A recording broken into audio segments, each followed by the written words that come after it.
Sebuah kisah klasik di Nexa tercinta. Cerita ini ditulis untuk mengenang apa yang saya rasakan selama bersekolah di SMA Negeri 1 Sintang dan sudah mendapatkan beberapa penambahan cerita di beberapa bagiannya.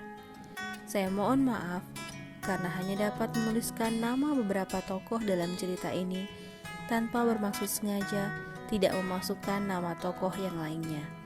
Disebutkan atau tidaknya dalam cerita ini, kalian tetap memberikan kontribusi yang sangat berarti dan tetap menjadi bagian dari keluarga besar SMA Negeri 1 Sintang. Aku melangkahkan kaki kembali ke sini, ke sekolah ini, Sekolah Menengah Atas Negeri 1 Sintang. Disinilah aku melewati masa SMA yang bagiku sangatlah indah dan takkan terlupakan. Kupandangi setiap sudut sekolah ini, meskipun sudah banyak perubahan gedung, tapi tak mengurangi sejumlah kenangan yang pernah ada di sekolah ini. Udah banyak berubah ya sih sekolah kita? Ujar Catur. Iya nih Ces, aku mengiyakan ucapan Catur. Kami melangkahkan kaki melewati ruang guru yang kini sudah banyak berubah, menuju ruang kelas di ujungnya. Di sana, dulu adalah kelasku, kelas kami. Namun, dulu masih sangat sederhana. Juli 2006. Aduh, jangan dorong-dorong dong. Aku berkata jengkel kepada beberapa calon siswa baru yang berdiri di belakangku. Hari ini, pengumuman hasil tes masuk ke SMA Negeri 1 Sintang. Aku dan Eka agak kesulitan melihat papan pengumuman yang terpampang di sana. Karena begitu banyak siswa yang ingin melihat namanya masuk dalam daftar siswa yang lulus atau tidak.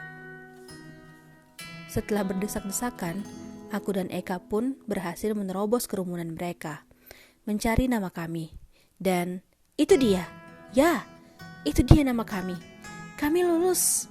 Hati senang bukan kepalang ketika aku dan Eka yang sudah bersahabat sejak di SMP Negeri 1 Sintang kini bisa kembali bersekolah di sekolah yang sama.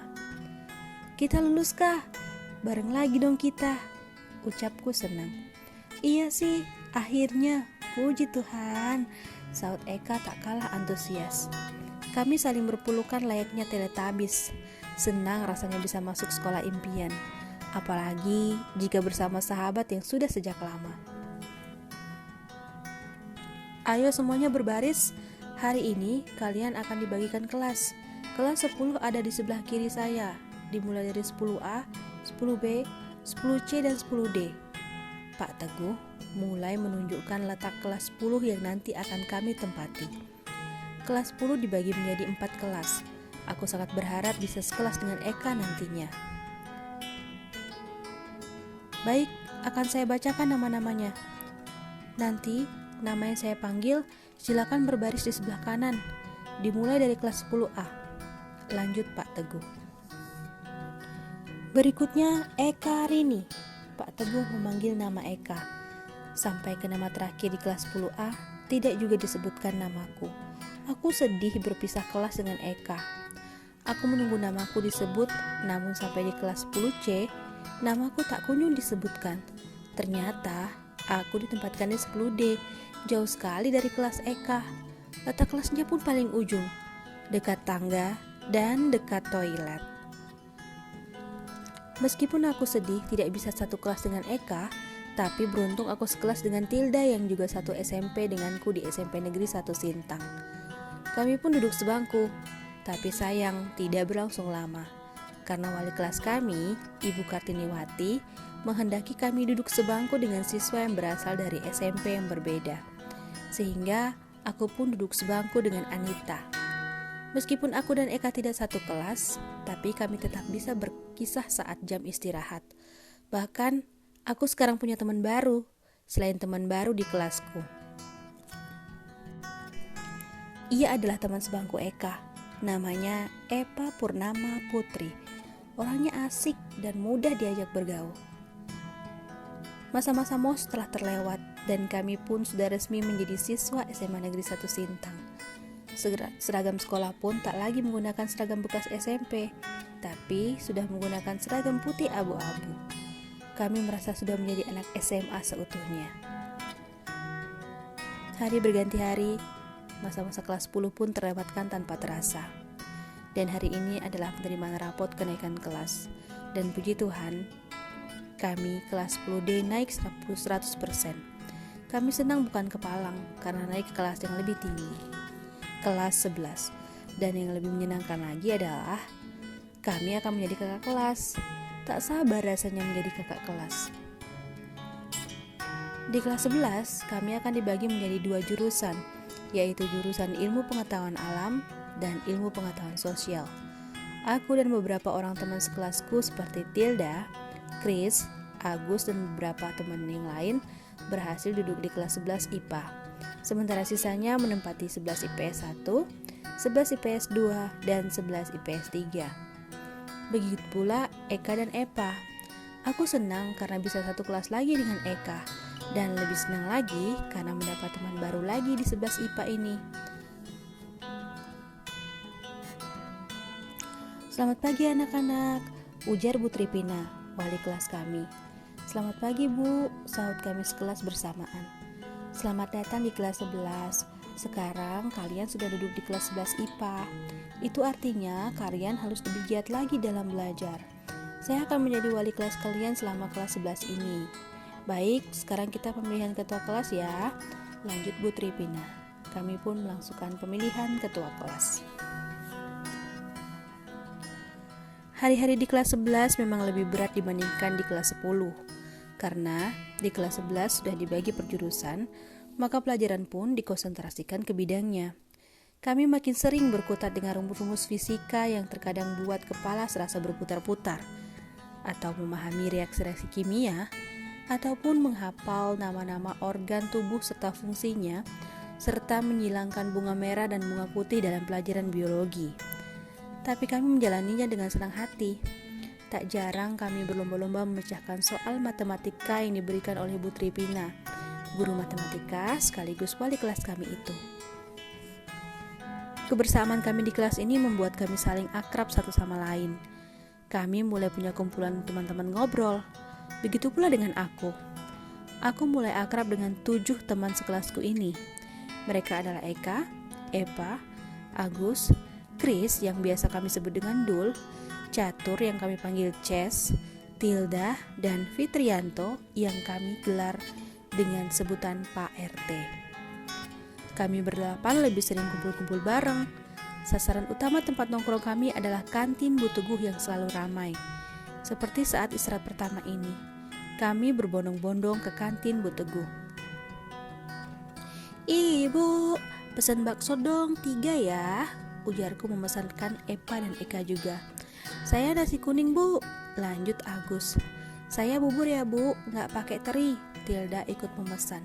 Sementara Catur dan Fitrianto segera mengambil piring untuk meletakkan gorengan yang siap mereka santap. Wah, ini anak-anak kalau udah pada dateng, makin rame dong kantin ibu, ujar Bu Teguh sambil tersenyum. Wajar saja beliau bilang begitu, karena kami memang terkenal nggak bisa diam. Selalu saja cekikikan di kantin ini, sehingga Bu Teguh sudah hafal dan terbiasa dengan kebiasaan kami yang selalu rame ini. Ntar sore kita ke Lapter yuk, ujar Tilda. Ngapain? Kataku kemudian memasukkan potongan bakso ke mulutku. Ya jalan-jalan aja, kan Sabtu nih. Ntar Yusi sama Eka nyamperin aku. Yang cowok langsung ketemu di sana aja juga boleh, lanjut Tilda. Terus aku gimana? Ujar Epa. Ya kita jemput lah, tapi bisa keluar kan kamunya? Tanya Eka pada Epa. Bisa, tungguin di depan aja ya, ntar aku keluar, sahut Epa. Yang cowok gimana nih, bisa nggak? Ujar Tilda lagi. Bisa, gampang lah itu. Jam berapa? Tanya Chris. Jam 3 berangkatnya, kan lagi nungguin Yusi dulu tuh dari ujung kulon, ujar Tilda disambut tawa yang lain. Enak aja dari ujung kulon. Aku pura-pura manyun tapi kemudian ikut tertawa. Dan sore itu pun kami lewati bersama di Lapter Sungai Durian. Tentunya dengan terlebih dahulu menculik Epa yang tinggal di asrama di belakang Nexa. Persahabatan kami berdelapan terus berlangsung sampai kelas 12. Karena di kelas 12 ini kami pun tetap satu kelas, maka kebiasaan yang biasa kami lakukan bersama pun tetap berjalan. Ada satu kebiasaan unik yang sering aku dan Epa lakukan, yaitu menjadi daber orang-orang di sekitar. Seperti siang ini, ketika istirahat kedua, kami sedang asik nyantai di depan kelas. Dan kebetulan, di depan kantor guru, kami melihat ada 2 guru PPL dari Pontianak yang tengah bercengkrama. Satu lelaki dan satu wanita. Kebiasaan unik aku dan Epa pun mulai kumat. "Dik, coba adik pandangi langit siang ini," ujar Epa berlaku sebagai yang lelaki, sembari mengangkat tangan menyerukan gerakan sang guru PPL yang terlihat dari kejauhan. "Kenapa emangnya bang?" Aku berlakon sebagai yang wanita. "Indah sekali bukan? Cerah, secerah wajah adik di siang ini," lanjut Epa. "Ah, abang bisa aja, adik kan jadi malu," lanjutku. "Mulai dah kumat itu anak berdua, entah-entah apa saja yang diomongkan sidak berdua tuh," celetuk Agus.